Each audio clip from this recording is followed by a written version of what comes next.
Happy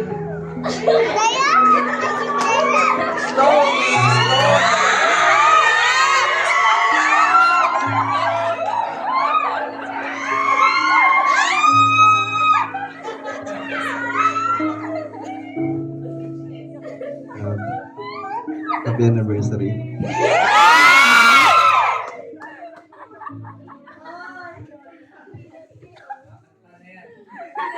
Love, ikaw yung pinakamabait na taong nakilala ko. Sa lahat ng natikma kong fried rice, yung luto mo yung pinakamasarap. I love how you take care of kids sa mga kids ministry. I love the way you make things calm. I love how you make preparation sa mga gawain sa church. Lalo na pag may meron kang pag-worship leader ka.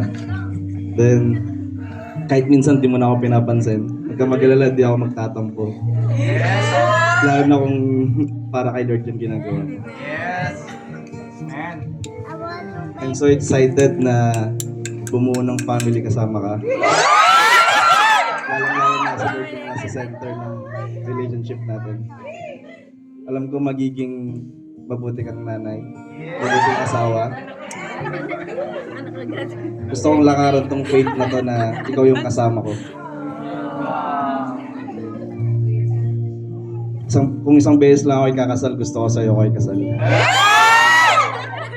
God knows how much I love you.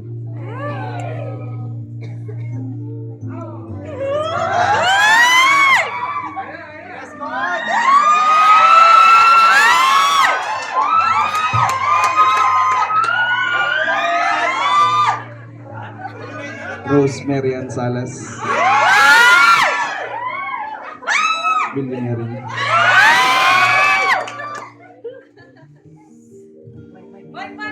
Yes.